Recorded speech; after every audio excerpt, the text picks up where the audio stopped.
ભાઈ આપણો મહેન્દ્રસિંહનો વિરોધ છે પાકા પાયા બરોબર જગા ઓનલાઈન તો બીજા બધા ખૂબ કૂદે છે એટલે આ સાબરકાંઠામાં ઇસ્યુ બહુ મોટું બની જશે બરોબર અને આપણને ફૂલ વિરોધ છે. હાલો તમે ટિકિટ આ કાલાતરનો કોંગ્રેસમાં આવેલો હોય ને તમે ટિકિટ હાલવા જો છો ચોમીર આવે હાલો રે ખાબા છે ભાઈ શું કહેવાય આ છોટું પાસે હાલો ટિકિટ એમને ધવલસિંહ ઝાલા છે હાલો ટિકિટ એમને તમારે મેઘરજમાં રવાલની આલવી હોય તો આપો ટિકિટ એમને તમે ધવલસિંહ ઝાલા રૂપરા છે ધવલસિંહ ઝાલા ઓલ ઇન્ડિયામાં ચાલે એવા છે હાલો તમે છોટું અને ચાલે એવા છે હાલો રેખાબા ઝાલા ને તમે પેલો કાલાતારો ને પેલો રેખાબા ઝાલા છેલ્લા 14 વર્ષથી એમને કેમ ટિકિટ નહીં આપતા તમે કાલાતારો પેલો આયેલો એમને ટિકિટ આપવા જોશો કેમ મેર પડે ફૂલ વિરોધ છે આપણે અને માફ રહી જશે પાકા પાયા એ બી કહી દઉં એટલે તમારે ટિકિટ આપવી જ હોય લેડીઝ નો ટિકિટ આપવી હોય તો રેખાબા ઝાલાની ટિકિટ આપો બરોબર નકર આ વસ્તુ વ્યાજબી નથી. હું એક ભારતીય જનતા પાર્ટીનો તલોદ તાલુકાનો સંગઠન પ્રમુખ છું એટલે આ વસ્તુ વ્યાજબી નથી. કાલ અતારોનું આઈન 2 વર્ષનું આઈન અને તમે સંસદની ટિકિટ લડવા નીકળ્યા છો સંસદની ચૂંટણી લડવા નીકળ્યા છો. કોઈ પણ વસ્તુ નિર્ણય લેતા પેલો વિચાર કરો 100 વખત અને જેને જે ફાવે એ કરી લે બરોબર કોઈ એવો આપણને પડીએ નથી.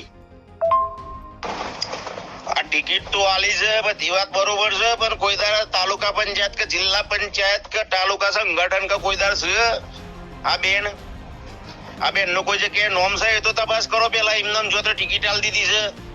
છે એ નહીં તો પેલો ભીખાજી ઠાકોર બરોબર હતો અને ભીખાજી ઠાકોર ને ના આલવી હોય તો શું કે અહીંયા જો લેડીઝ ના આલવાની તો હાલો રેખાબા ઝાલા ને કેમ ના આલી રેખાબા ઝાલા ને તમે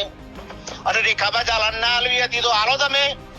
શું કે છોટુબા નહીં જો નહીં હાલો ટિકિટ કેમ નહીં હાલતા આ કાલાતરનો કોંગ્રેસ ભાઈ આયેલા યોન ટિકિટ આલી દેવાની પેલા 12 વર્ષ હોય 15 વર્ષ હોય મજૂરી કરું છું ભાજપમાં યોન કોઈ ટિકિટ નહીં. સર જો ઓડિયો વાયરલ થશે એના પર શું કહેશો? કહેવાતી શિસ્તબદ્ધ પાર્ટીની અંદર પાયાના કાર્યકર્તાઓ નિષ્ઠાવાન કાર્યકર્તાઓ જેમને પોતાની આખી જિંદગીથી સિંચન કરીને પાર્ટી ઊભી કર્યું ત્યારે એમને પક્ષમાં જે રીતે અવગણનાને અપમાન થાય અને પક્ષ પલટુને ખભે બેસાડીને જે રીતે ઉચકવાની ભાજપાની જે નીતિ થઈ છે તકવાદી નીતિ એના કારણે પાયાના કાર્યકર્તા નિષ્ઠાવાન કાર્યકર્તામાં ભારોભાર આક્રોશને દેખાઈ રહ્યો છે. આ આક્રોશ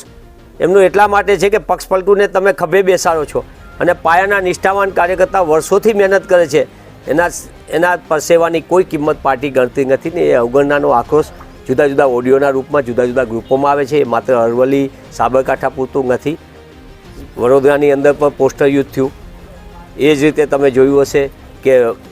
સાબરકાંઠામાં પત્રિકા યુદ્ધ થયું, વલસાડમાં પત્રિકા યુદ્ધ ચાલે છે, સુરેન્દ્રનગરમાં વોટ્સઅપ ઉપર ફૂલ ચાલી રહ્યું છે, આણંદમાં ચાલી રહ્યું છે. ઠેર ઠેર આક્રોશ પાછળની કારણ એ છે કે ભાજપાની જે નીતિ છે તકવાદી નીતિ કે પાયાના કાર્યકર્તાઓને જે રીતે અવગણના કરવી એમને હર્ષેલે કોરાણે મૂકી દેવા અને તકવાદી લોકોને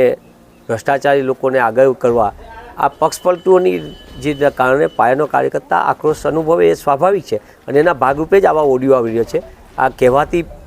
શિસ્તબદ્ધ પાર્ટીનું ચાલચલન ચરિત્ર અને ચહેરો લોકોની સમક્ષ આવી રહ્યો છે અને એ આપણા સૌના માટે ચિંતાનો વિષય છે. સમજવાનું ભાજપાએ છે, સુધરવાનું ભાજપાએ છે. એમની તો પાર્ટીમાં એમના મોટા મોટા કરોડો રૂપિયાના કમલમ થઈ જશે પણ ગ્રામ્ય વિસ્તારની અંદર શાળાના ઓરડા ક્યારે બનશે, એનું સમારકામ ક્યારે થશે એના માટે ક્યારેક વિચારવાનો એમને સમય આવે તો થાય. જરૂરત અત્યારે એ છે કે એમના પાયાના કાર્યકર્તાઓનું અપમાનને અવગણના ક્યારે બંધ થશે એ પણ ભાજપાએ નક્કી કરવાનું છે.